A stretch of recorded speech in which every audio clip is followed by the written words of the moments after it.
ব্ৰহ্মপুত্ৰ আৰু সোৱণশিৰি লগ লাগি জামুগুৰি এইফালে যোৱা বৰ্ষৰ পৰা খহনীয়া হৈ আছিল আৰু খহনীয়া সুৰক্ষা কৰিবৰ বাবে যোৱা বছৰৰ পৰা আমি ইয়াৰ পৰা আঁচনি প্ৰস্তুত কৰি আছিলোঁ। ADBৰ পৰা এতিয়া আমি 3.58 কোৰ্চৰ এখন আঁচনি আজি ইয়াত আমি আৰম্ভ কৰিব পাৰিলোঁ। ৰাইজে চৰকাৰখনে যেতিয়া তেওঁলোকক সুৰক্ষা কৰিবৰ কাৰণে আগবাঢ়ি অহাত ৰাইজে আনন্দিত হৈছে। ৰাইজে যি ধৰণে আজি চৰকাৰৰ পৰা আশা কৰে চৰকাৰখনে অধিক দায়বদ্ধ হৈছে। মই স্থানীয় প্ৰতিনিধি হিচাপে মাননীয় মুখ্যমন্ত্ৰী যি বানমুক্ত অসমৰ তেওঁ যিটো প্ৰতিশ্ৰুতি আৰু তাৰ লগে লগে বানমুক্ত বিৰপীয়া কৰিবৰ কাৰণে বিগত 4 বছৰ যি প্ৰয়াস আৰু প্ৰচেষ্টা আমি জামুগুৰিলৈ অহা এই খহনীয়া প্ৰতিৰোধ আঁচনি আজি পুনৰ আমি ৰূপায়ণ কৰিবৰ কাৰণে আগবাঢ়ি আহিব পাৰিলোঁ। একেলগতে বদতিত আমাৰ দিকঙৰ খহনীয়া হৈছিল, তাতো 4 কোটি টকা এখন আঁচনি আমি আৰম্ভ কৰাত ভাগ ল'ব পাৰিলোঁ। চেঁচাতো অকণমান ভাবুকি আছে, তাতো আমি গৈ পিনি এতিয়া আৰম্ভ কৰিম। আৰু ইয়াৰ একেবাৰে আমাৰ লখিমপুৰ জিলা একেবাৰে মানে সীমান্ত কাৰৈমাৰী ফল বুলি কয় পিছলালৈকে তালৈকেও অন্য 50 কোটি টকা আঁচনি এতিয়া বিবেচনাধীন হৈ আছে। সেইখন আঁচনি আমি অনুমোদন পোৱাৰ লগে লগে আমি খৰালিৰ সময়ত সেইখন আঁচনিয়ে পুৰা 100% সুৰক্ষিত বিৰপীয়া কৰা যাত্ৰাত আমি আগবাঢ়িব পাৰিম। গতিকে ইমান ধুনীয়াকৈ আমাৰ ৰাইজক বানৰ পৰা সুৰক্ষা প্ৰদান কৰিবৰ বাবে আমাক সহায়ৰ হাত আগবঢ়োৱা অসমৰ মাননীয় মুখ্যমন্ত্ৰী ডক্টৰ হিমন্ত বিশ্ব শৰ্মা ডাঙৰীয়া আৰু আমাৰ কাৰ্যদক্ষ জলসম্পদ মন্ত্ৰী শ্ৰী পীযুষ হাজৰিকা ডাঙৰীয়ালৈ আমাৰ জামুগুৰিবাসী ৰাইজৰ হৈ মই অশেষ ধন্যবাদ আৰু কৃতজ্ঞতা জ্ঞাপন কৰিছোঁ।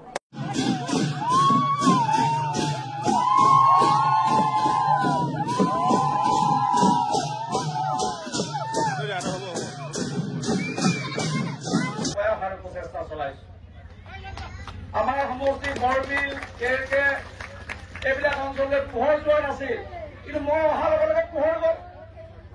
তাৰমানে আগতে চেষ্টা নাছিল, দ্বিতীয় শ্ৰেণীৰ নাগৰিক কিয় পোহৰ লাগে। এতিয়া ৰাইজে তাত পকী ৰাস্তা দেখাৰ সৌভাগ্য হোৱা নাই আৰু মই ছেপ্টেম্বৰ মাহত বৰবিললৈ কেৰকেলৈ পকী ৰাস্তা লৈ পিনি যাম। তালৈ পোহৰ গ'ল, তালৈ জলজীৱন গ'ল, তালৈ আদৰ্শ অংগনবাড়ী গ'ল, নামঘৰলৈ পইচা গ'ল, ইটোৰ পিছত ইটো। আমাৰ জামুগুৰিত বন্ধ কৰি যিখিনি সুবিধা পাইছে কেৰকে মানুহ এতিয়া পাইছে, বৰবিলৰ মানুহ এতিয়া পাইছে। আমাৰ মাজত কোনো ভেদাভেদ নাই, আমাৰ মাজত কোনো বৈষম্য নাই। মাননীয় প্ৰধানমন্ত্ৰীৰ বিকাশ নীতি হ'ল সবকা সাথ, সবকা বিকাশ, সবকা বিশ্বাস, সবকা প্ৰয়াস। সকলোকে লৈ এক ভাৰত শ্ৰেষ্ঠ ভাৰত। মিচিং জনগোষ্ঠী জনজাতি আমাৰ অসমীয়া বৃহত্তৰ জাতি অংগী মিচিংসকলক বাদ দি বৃহত্তৰ অসমীয়া জাতিৰ কাহানিও সম্ভৱ নহয়, কাহানিও আমি কল্পনা কৰিব নোৱাৰো।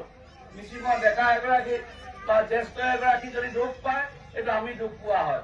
এই অনুভৱ যেতিয়া আমি কৰিব পাৰিম তেতিয়া অসমীয়া সমাজখন শক্তিশালী হ'ব। আৰু সেই দৃষ্টিভংগী আমি ছাত্ৰ অৱস্থাৰ পৰা ৰণোজ দা আৰু মই ইয়ালৈ আহিছিলো, ৰণোজ দাক মই আমন্ত্ৰণ কৰি আনিছিলো। তেতিয়া নামনি উভনি উচ্চ ইংৰাজী বিদ্যালয় খেলপথাৰত মিটিং পাতিছিলো। সেই তেতিয়া কথাটো মনত আছে। এতিয়া সুযোগ পালো, এতিয়া জামুগুৰি উচ্চতৰ মাধ্যমিক নামনি উভনি উচ্চতৰ মাধ্যমিক বিদ্যালয় তালৈ 5 কোটি টকা আগবঢ়ালো।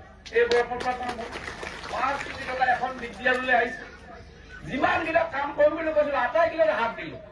ৰীমাহঁতে ক'ব নোৱাৰে বা আমাৰ মুকুতাহঁতে ক'ব পাৰিব নে ধনেশ্বৰহঁতে ক'ব পাৰিব নে আমাৰ আজি হেৰি আহিছে মদন দলে আহিছে নাই আমাৰ মদনহঁতে। বাকী যিমানকেইটা কাম কৰিম বুলি কৈছিলো আটাইকেইটা কামতে হাত দিলো। বিহু সময়ত আহিছিলো, বিহু মাৰিবৰ কাৰণে মঞ্চ নাই, বিহু মঞ্চৰ কাম আৰম্ভ হৈ গ'ল। ল'ৰা ছোৱালীয়ে খেলা ধূলা কৰিবৰ কাৰণে এখন খেলপথাৰ নাই, খেলপথাৰ ওলোৱা কাম হৈ গ'ল। ইয়াৰ ৰোগী আহিলে মানে লৈ যাবলৈ কিবা এখন ইয়াৰ নামত এম্বুলেন্স নাছিল, এম্বুলেন্স আহি গ'ল। অতিৰিক্ত হস্পিটেলৰ কাম হৈ গ'ল। পশু চিকিৎসা কেন্দ্ৰৰ চিকিৎসকসকল চিকিৎসা কৰ্মী আহি বহিবৰ কাৰণে কোনো ব্যৱস্থা নাছিল, তাৰ এটা ব্যৱস্থা হৈছে। ইটোৰ পিছত ইটো কামবিলাক হৈছে আৰু বহু কৰিবলগীয়া আছে আৰু বহু কৰিবলগীয়া আছে। আমি আন্তৰিকতা সেইখিনি কাম কৰিম। এতিয়া মোৰ খালি নিবেদন থাকিব যে ৰাইজে দিনে নিশাই ইয়াত কাম কৰাৰ ক্ষেত্ৰত যাতে সহযোগিতা আগবঢ়ায়। আজিৰ পৰা কামটো কৰিব পাৰিব। কাম কৰিবলৈ বাহিৰৰ ডাঙৰ কোম্পানীয়ে কামটো পাইছে। কোম্পানীটো মই চিনি নাপাওঁ, মই এতিয়ালৈকে তেওঁলোকক চিনি নাপাওঁ।